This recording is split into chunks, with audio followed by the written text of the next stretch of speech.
Bonjour à tous, nous sommes ravis de vous retrouver aujourd'hui pour cette nouvelle pause gagnante sur l'évolution comptable majeure des prochains mois, la facture électronique. Pendant 20 minutes, nous vous proposerons de faire un tour d'horizon de cette future obligation, en quoi consiste-t-elle, qui sera concerné, qu'est-ce que cela changera pour vous concrètement, comment ADO vous accompagnera. Pour répondre à toutes ces questions, je suis entourée de Pauline Gousset, chargée de communication qui jouera le rôle d'une commerçante, et de Laurent Bauer, notre directeur des systèmes d'information, qui connaît bien ce sujet et répondra avec moi aux différentes questions de Pauline. Les habitués de nos webinaires le savent, un temps de questions-réponses est prévu avec vous à la suite de notre présentation. Pauline, tu joues le rôle d'une commerçante en Meuse. À toi l'honneur de la première question. Merci. Je suis fleuriste à Bar-le-Duc depuis 3 ans maintenant. J'ai entendu parler de la facture électronique obligatoire. Est-ce que vous pouvez m'en dire un peu plus? Oui, tout à fait. Une facture électronique, comme son nom l'indique, c'est une facture en format numérique. Là où ça se complique, c'est qu'il ne peut pas s'agir d'une facture simplement scannée. Il faut que la facture ait été créée, envoyée par le fournisseur, reçue par le client et conservée sous un format dématérialisé. Il faut que ces 4 critères de création, d'envoi, réception et stockage soient présents. Ce qui implique que vous ne pourrez plus réaliser vos factures sur un facturier papier ou même sur Excel. Et pour le côté technique, la facture électronique doit respecter une certaine structure. Elle doit comporter un minimum de données fixées par l'administration. Et elle doit être construite de sorte qu'elle puisse être analysée de manière automatique par les logiciels de l'administration, par exemple.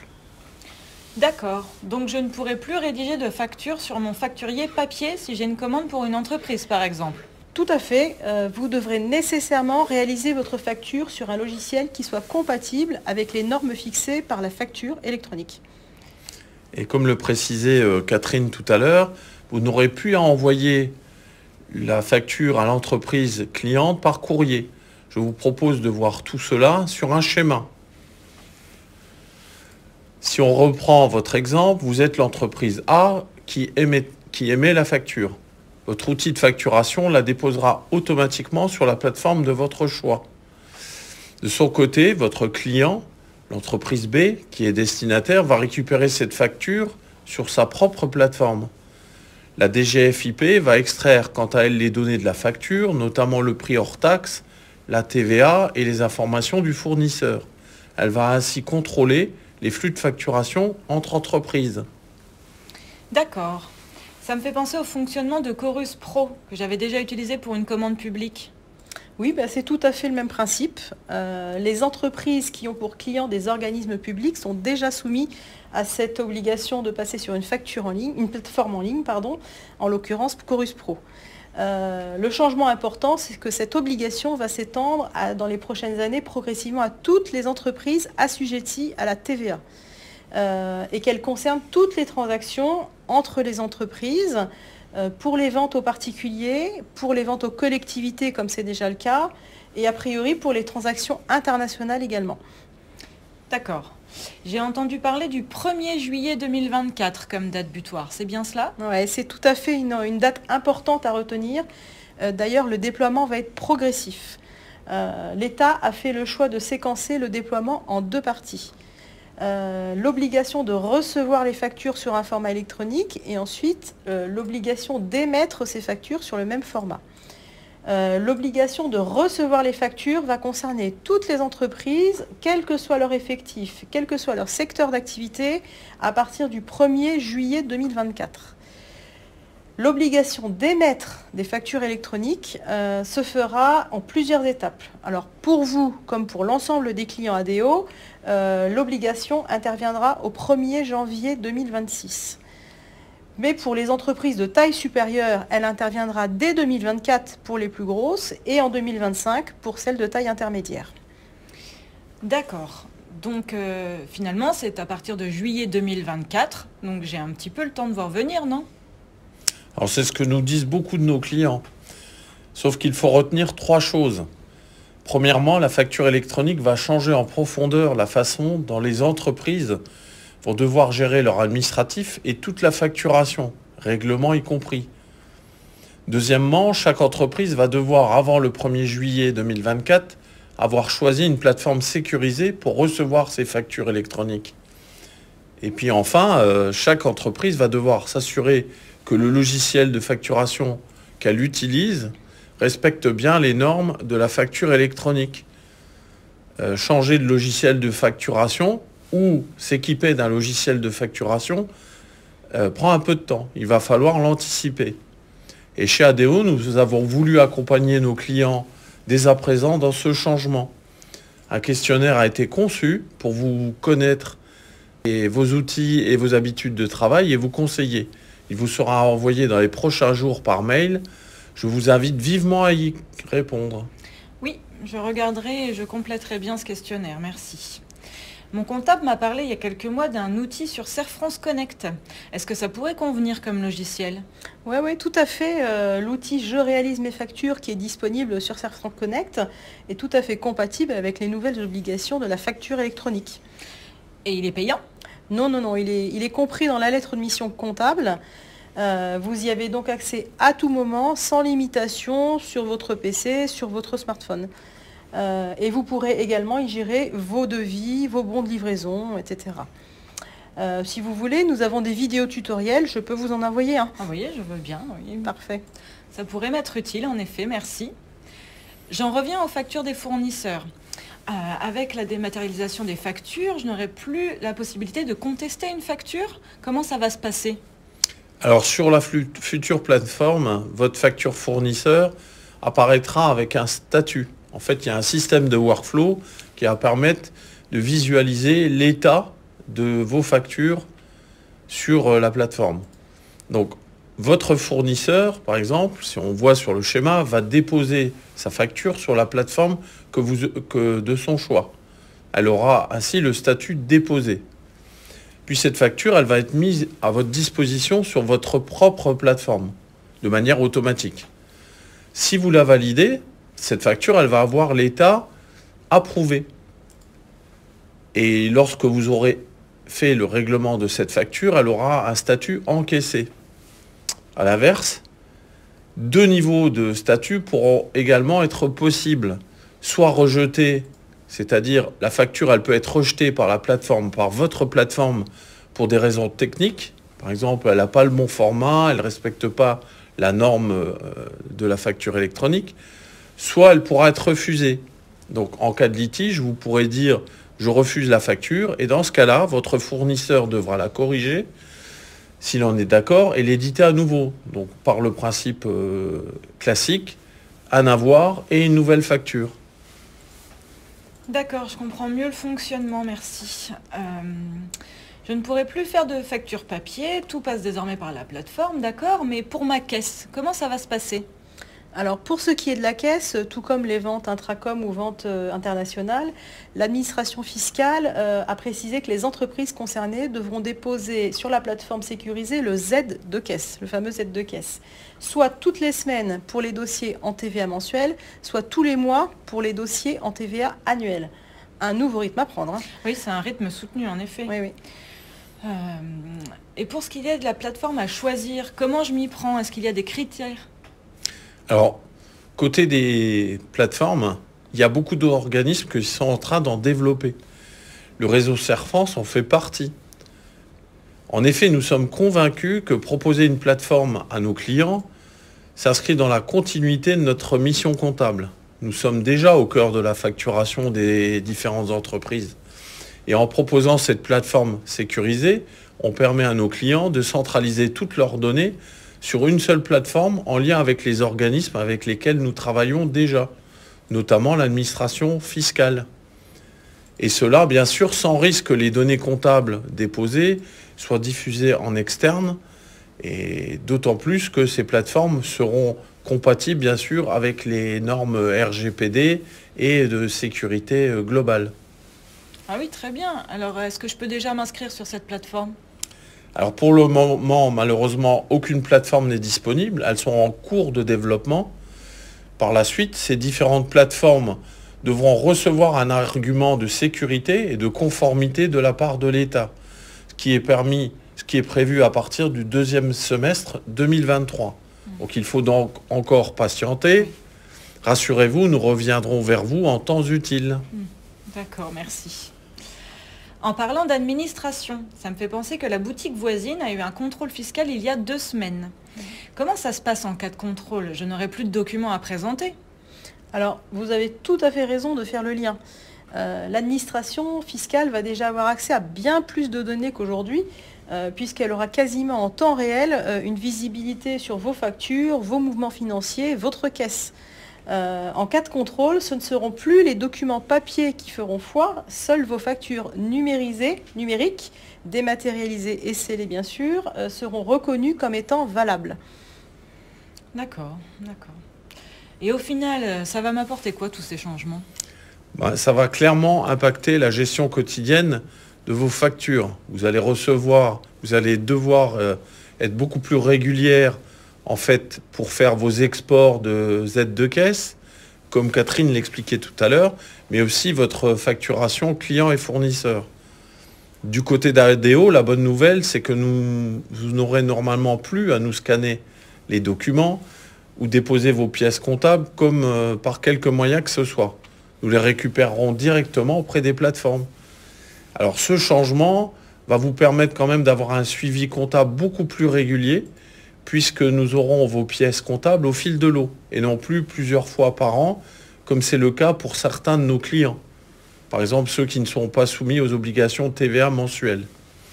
Et enfin, le point principal, c'est que ça va permettre de vous proposer des tableaux de bord actualisés régulièrement, puisque vous aurez vos flux de facturation qui seront connus et émis en temps réel.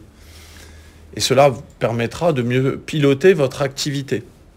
Il restera bien sûr toujours quelques documents à nous remettre, comme par exemple les notes de frais ou vos contrats, mais cela sera minime en termes de volume. Oui, d'accord. Je pense que j'ai bien saisi toutes les étapes, mais pour être certaine de tout avoir bien saisi, quelles sont les prochaines étapes? Alors, il y a 3 grandes étapes, on va dire, pour se préparer à cette facture électronique. Le premier, ça va être de choisir la plateforme sécurisée que vous aurez choisie et bien sûr d'y adhérer. 2 choix s'offriront à vous pour ces plateformes. Vous pourrez choisir une plateforme privée telle que celle que Serre France ADO va vous proposer avant fin 2023. Et vous bénéficiez sur cette plateforme de services automatisés tels que les dépôts et les récupérations de factures et d'autres fonctionnalités. Sinon, le deuxième choix, c'est d'utiliser la plateforme publique Chorus Pro, mais sur laquelle il n'y aura pas d'automatisme. Alors, deuxièmement, vous devrez vous assurer que votre logiciel de facturation est bien compatible avec les futures normes de la facture électronique. Comme nous le disions tout à l'heure, pour les clients qui utilisent déjà « Je réalise mes factures » sur Serre France Connect, il n'y a pas de changement à prévoir. En revanche, si vous utilisez un autre logiciel, je vous conseille vivement de contacter directement l'éditeur pour le vérifier avec lui. Dans tous les cas, je vous invite à remplir notre questionnaire dès que vous l'aurez reçu, bien évidemment. L'objectif étant de vous accompagner au mieux pour trouver la solution la plus adaptée à vos besoins. Retenez en tout cas que les plateformes ne seront pas certifiées avant le 2e semestre 2023, comme l'a dit Laurent. Je vous invite donc à être vraiment prudente et à ne rien souscrire avant cette période pour être bien certaine que votre future plateforme soit bien agréée. Et enfin, il faudra vous enregistrer sur l'annuaire national. En fait, chaque entreprise va être obligée de se référencer, donc via son SIRET et via le choix de la plateforme retenue.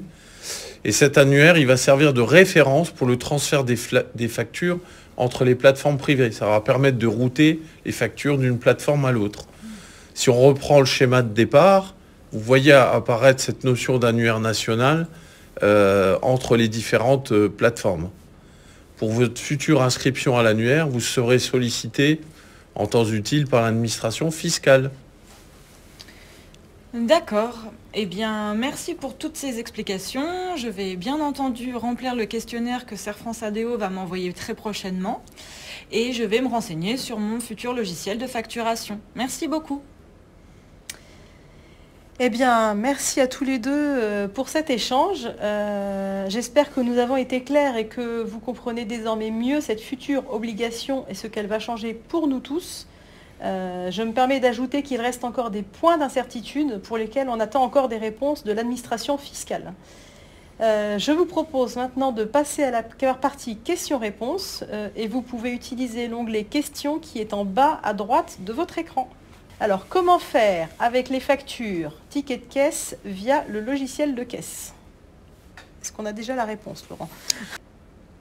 Les logiciels en fait qu'on va pouvoir utiliser vont permettre effectivement de gérer ces cas, on va dire, de Z de caisse, ticket de caisse entre guillemets, via votre logiciel. Mais il va falloir effectivement vérifier auprès du constructeur ou en tout cas de la société qui vous a mis en place le logiciel de caisse que ce logiciel sera bien compatible avec la facture X, puisque normalement il devra émettre de manière automatique sur votre plateforme les éléments nécessaires pour cette facturation. Faut-il prévoir une grande capacité de stockage numérique?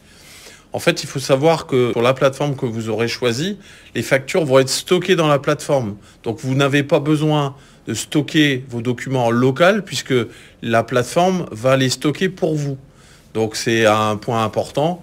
Et si par la suite vous changerez de plateforme, vous aurez la possibilité de les récupérer directement. Donc ces plateformes, de toute façon, elles sont en ligne, donc via Internet. Par contre, effectivement, ça veut dire qu'il va falloir effectivement avoir une connexion à Internet correcte. On va devoir transmettre nos factures à un tiers. Qu'en est-il du secret des affaires et du RGPD, Laurent? Voilà. Donc sur ce sujet, effectivement, à l'heure actuelle, où l'État dispose déjà de toutes les informations concernant la TVA, de manière mensuelle ou annuelle, selon votre régime fiscal, entre guillemets. Et donc, l'État ne va pas avoir forcément plus d'informations. C'est simplement que ça va être transmis en temps réel. Voilà. Et quant à l'aspect RGPD, les plateformes que vous utiliserez, elles seront bien sûr soumises à obligation de conformité RGPD. Donc ces plateformes, elles vont être d'ailleurs certifiées par l'État et elles devront respecter toutes ces obligations de secret sur les données personnelles. Mes fournisseurs sont à l'étranger, comment cela va se passer pour eux? Alors comme cela est évoqué dans la présentation, pour ce qui concerne l'intracom ou la vente à l'international, il y aura effectivement des obligations de dépôt de facture, mais pas forcément en 2024, plutôt en 2026. Donc il y a un petit peu de délai pour régler ces problématiques internationales et intracom. Faut-il garder une version papier des factures? Donc non, en fait, c'est un choix si vous voulez les avoir parce que vous êtes encore très attaché au papier. Vous pourrez bien sûr les imprimer, mais ces factures, elles seront visibles sur la plateforme. Votre cabinet comptable, en l'occurrence Serfrance ADO, y aura accès. Donc il n'y aura plus besoin de les déposer. Et puis ce qui est intéressant, c'est qu'effectivement, ne plus imprimer, c'est quand même quelque chose qui est bon pour la planète, d'éviter l'impression du papier. Si je fais un achat en supermarché ou au resto, en caisse, ils transmettront directement la facture? Alors c'est un système qui existe déjà pour ceux qui fréquentent certains magasins, des supermarchés ou d'autres types de magasins.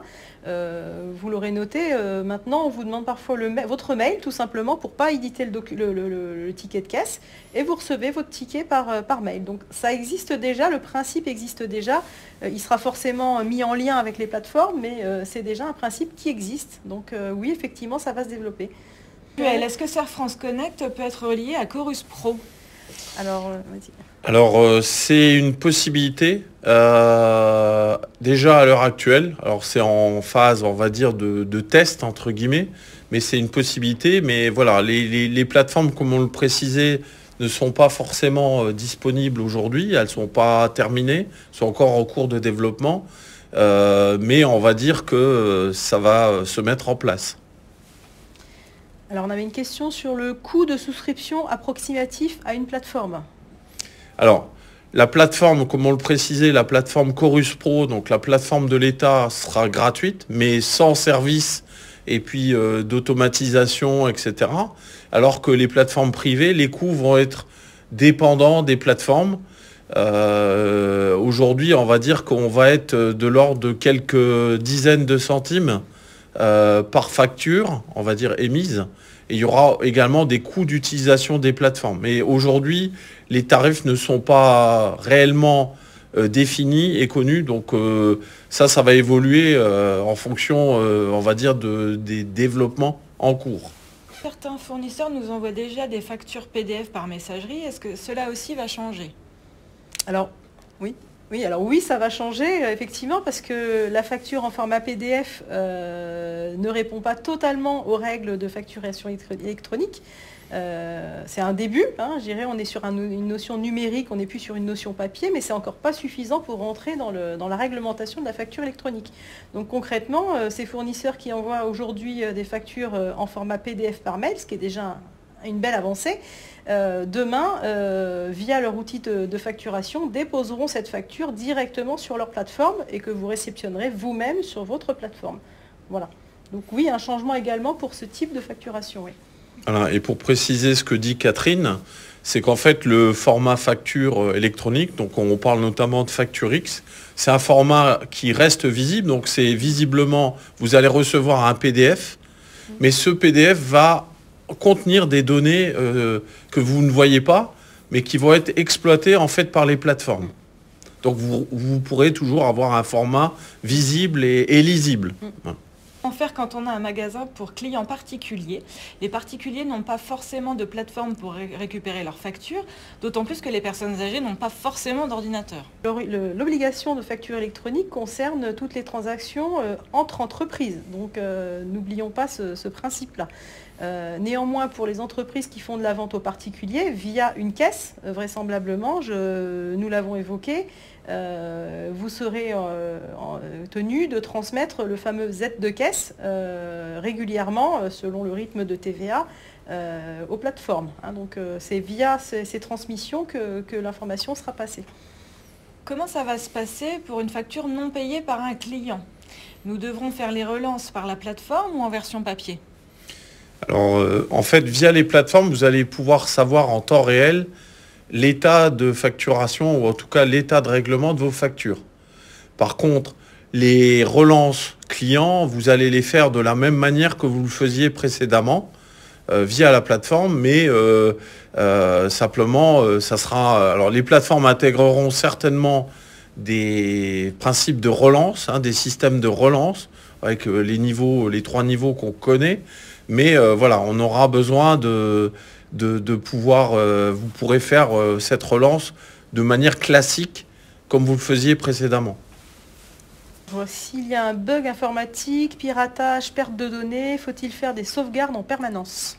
Nous l'avons précisé tout à l'heure, les plateformes qui vont être développées, elles vont être certifiées par l'État et notamment elles devront bénéficier d'un niveau de sécurité maximal. Au même titre qu'aujourd'hui, Chorus Pro ou tous les systèmes de l'administration fiscale. Donc ces systèmes vont être forcément sécurisés au maximum, avec notamment des redondances de serveurs, etc. Donc c'est à votre plateforme d'assurer en fait ce risque contre la perte de données. Donc vous n'avez pas à vous préoccuper. Maintenant, vous pourrez toujours récupérer vos factures sur les plateformes si vous le souhaitez. Si on achète à un particulier, comment ça va se passer? Donc, par exemple, pour acheter un véhicule. Oui. La réglementation ne concerne pas les achats aux particuliers. Je vérifie auprès de mon collègue. On parle bien de vente aux particuliers, mais pas d'achat aux particuliers. Donc ça ne devrait pas être soumis à la facture électronique. Est-ce que les relevés bancaires seront reliés à la plateforme? Alors, c'est une bonne question. En fait, il faut savoir qu'en fonction des plateformes, il y aura des fonctionnalités différentes d'une plateforme à l'autre. Sur la plateforme Serre France nationale, entre guillemets, hein, que ADO va vous proposer, c'est une fonctionnalité, en tout cas, qui a été définie, qui a été spécifiée. C'est une demande qu'a fait le réseau Serre France sur le développement de cette plateforme. Et donc, on souhaite effectivement avoir non seulement les flux de facturation, mais également les flux bancaires. Voilà. L'objectif, c'est celui-là, c'est d'essayer de récupérer l'ensemble des flux permettant en fait d'avoir l'information. Alors il faut savoir que à l'heure actuelle, c'est déjà un travail qu'on fait puisqu'on récupère déjà vos flux bancaires quand vous nous avez donné des mandats et ce qui nous permet en fait de consolider votre comptabilité lorsque ADO la réalise pour vous. Pourquoi nous ne serions pas concernés par les piratages ? Il faut savoir, alors la sécurité qui est demandée par l'État pour les futures plateformes, alors c'est pas Serfrance ADO qui développe la plateforme Serfrance, c'est l'ensemble sur Serfrance qui vont développer cette plateforme. Et bien sûr, cette plateforme, elle va être sécurisée au maximum. Le risque zéro n'existe jamais. Maintenant, il y aura des systèmes pour empêcher les intrusions, etc. Mais voilà, ça va être important et c'est pour cela que aujourd'hui les plateformes ne sont pas disponibles. C'est parce qu'il y a des exigences de sécurité qui sont du niveau de la sécurité bancaire. Est-ce que le logiciel sera plus simple que Chorus Pro ? Alors en fait, effectivement, c'est ce qu'on vous disait tout à l'heure. Aujourd'hui, Chorus Pro, c'est une plateforme qui est gratuite. Donc gratuité veut dire aussi que les fonctionnalités sont limitées parce que le principe de Chorus Pro, c'est de récupérer les factures pour l'État, pour quand vous fonctionnez avec l'État. Donc c'était l'objectif. Il n'y avait pas d'objectif, on va dire, de fonctionnalité avancée et étendue. Donc la plateforme en fait que Serfrance va vous proposer, Serfrance ADO, sera une plateforme en fait où vous aurez des fonctionnalités importantes pour pouvoir faire votre suivi. Il y aura, alors ce qui est prévu d'ailleurs sur le développement de la plateforme, c'est qu'il y a une structure, une société qui a été mandatée pour s'occuper justement de l'interface qu'on appelle l'ergonomie, l'interface homme-machine, pour qu'elle soit la plus fluide et la plus facile possible. Voilà. Donc c'est ce principe-là qu'on a choisi de faire pour être le plus proche de vos besoins. En cas de panne de réseau ou de zone mal desservie, comment ça va se passer ? Alors sur ce point-là, il est clair que toutes les évolutions qu'on voit apparaître dans les réglementations et dans pas mal de domaines nous contraignent de plus en plus à tout passer sur l'informatique. Effectivement, il y a encore des zones qui sont mal desservies ou vraiment mal ou moyennement desservies. Alors l'idée c'est que on est bien conscient que tout le monde ne sera pas forcément, avec un réseau informatique ou un niveau d'aisance informatique suffisant pour entrer dans cette évolution. Et nous réfléchissons à des solutions d'accompagnement, justement soit pour les personnes qui n'auraient pas l'aisance pour faire tout ce qu'on évoque aujourd'hui, parce que ça va être un vrai changement pour par exemple ceux qui font encore des factures sur un facturier papier. Donc nous imaginons des solutions d'accompagnement pour ces clients, donc soit ceux qui n'auraient pas l'aisance, soit ceux qui n'auraient malheureusement pas le réseau suffisant pour effectuer toutes ces démarches en ligne. Alors, autre question. Quand on enregistre ses factures soi-même, ça se passe comment alors ? Alors, je peux répondre à cette question. Effectivement, on parle des clients qui sont en format duo, qui font l'enregistrement eux-mêmes. J'allais dire, ce format duo qui existe depuis très longtemps est certainement amené à disparaître, alors progressivement, au vu des différentes échéances qui arrivent. Mais très clairement, quand demain les factures seront importées automatiquement par l'outil comptable, il semble presque naturel que finalement le format duo et l'enregistrement à la main par les clients deviennent caducs. Donc pour les clients qui nous écoutent et qui sont encore en duo, on arrive dans les dernières années de ce format d'enregistrement. Et donc est-ce qu'il y aura encore besoin d'avoir une démat box ? Alors non, effectivement, tout comme j'ai répondu pour les clients qui faisaient eux-mêmes leur saisie, les clients duo, la notion de démat box va progressivement devenir caduque. Alors je dis progressivement parce que vous l'aurez compris, on va rentrer dans une phase de transition qui va nous amener entre 2023 et 2026, je dirais, à un système 100% facture électronique.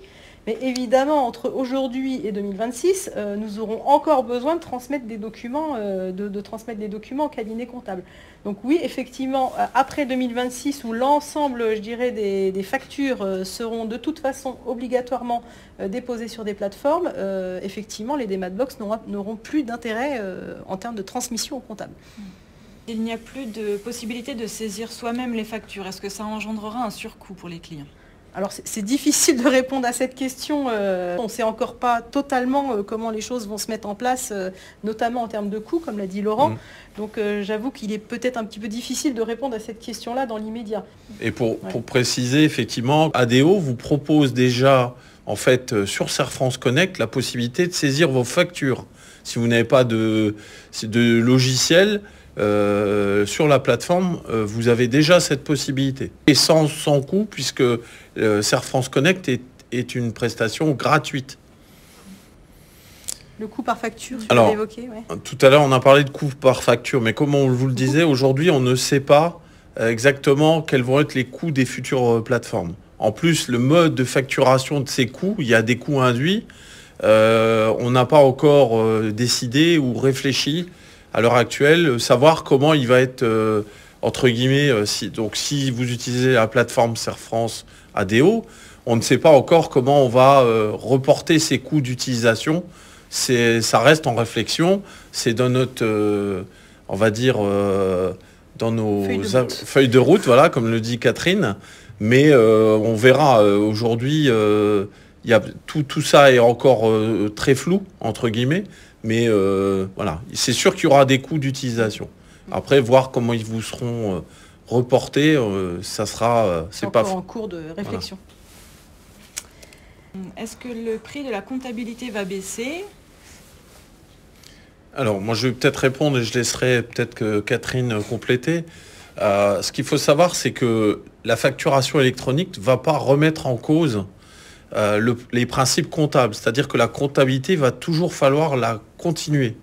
L'alimentation, déjà à l'heure actuelle, ADO, reçoit quasiment toutes les factures sous forme électronique. On va dire, on reçoit via Serfrance Connect, via nos DMAT-Box, via nos scans en agence, on reçoit déjà des flux électroniques.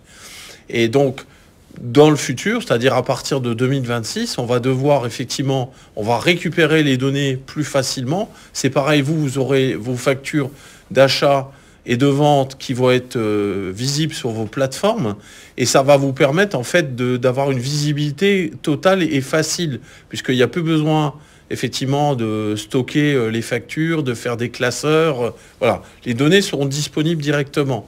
Mais la comptabilité ne va pas changer, on va dire, il va falloir toujours enregistrer des factures. Alors, ce sera plus facile en fait de récupérer les contenus, mais après, il y a toujours une comptabilité à établir, faire des bilans, etc. Donc, il y a quand même toujours un besoin sur le sujet. Et vos comptables, par contre, vont plus vous accompagner. Effectivement, ils auront un peu plus de temps, en fait, justement, pour vous conseiller, vous accompagner, vous aider votre pilotage. D'ailleurs, parallèle avec une question posée précédemment, est-ce qu'il y aura une plus forte rapidité dans la production des bilans? Alors oui, c'est bien l'objectif. Si les dossiers sont mis à jour, alors je ne vais pas dire en temps réel, mais mis à jour plus régulièrement, et du coup, je dirais le travail pour réaliser par exemple une TVA annuelle ou le travail pour réaliser un bilan sera déjà largement anticipé, avec l'objectif évidemment de réduire les délais. C'est déjà une démarche dans laquelle on est déjà rentré dès aujourd'hui pour anticiper justement ces évolutions, quoi. Alors je lis une question, je vais répondre. Rendez-nous notre comptable, le contact humain, il est où dans tout ça? Alors oui, évidemment, c'est une question importante, et je pense que malgré tout ce que vous pouvez imaginer, parce que quand on parle de numérique, d'électronique, on se dit il n'y a plus d'humain dans tout ça. Justement, bien au contraire, la volonté d'ADO, c'est justement de profiter de ces évolutions technologiques, de la réglementation qui évolue, pour renforcer le contact, l'accompagnement auprès de nos clients. Donc en automatisant, en accélérant, je dirais, les tâches à plus faible valeur ajoutée qui occupent aujourd'hui du temps à nos comptables, à nos collaborateurs, l'objectif est de pouvoir être demain plus disponible justement pour nos clients, comme je vous le disais tout à l'heure, pour faire des points plus réguliers avec vous et pour être plus proche de vous. Donc justement, et contrairement à ce qu'on peut imaginer, cette révolution numérique, cette facture électronique, demain devrait nous permettre d'être bien plus proche de vous et bien plus en accompagnement de vos structures. Que vont devenir nos comptables? Et bon, on a essayé d'évoquer au travers de ce webinaire le fait que ça va changer votre quotidien, mais effectivement, ça va aussi changer notre quotidien, nos tâches, nos missions, l'accompagnement qu'on doit vous apporter. On travaille justement aux évolutions du métier comptable pour mieux vous accompagner. Laurent évoquait les fréquences de mise à jour des dossiers qui vont nous permettre de vous pousser des tableaux de bord, des indicateurs, des choses comme ça. Tous ces éléments-là permettront d'alimenter un comptable demain qui deviendra peut-être plus un contrôleur de gestion proactif en capacité de vous alerter sur des éléments avant que la clôture soit terminée, en capacité de vous faire des situations avant clôture pour anticiper des situations de clôture. Voilà. Donc tout ça est en train d'être travaillé, réfléchi et effectivement ADO se doit aussi pour ses clients d'évoluer et d'accompagner ses comptables dans ce sens. Ouais. Du coup, merci à tous pour votre attention. N'hésitez pas dans tous les cas à solliciter également nos équipes comptables sur le sujet et à remplir notre questionnaire sur vos outils informatiques actuels dès que vous le recevrez. J'en profite pour vous annoncer que notre prochain webinaire sera sur un sujet patrimonial sur lequel nous avons beaucoup de questions, la holding. Comment développer mon patrimoine grâce à une holding?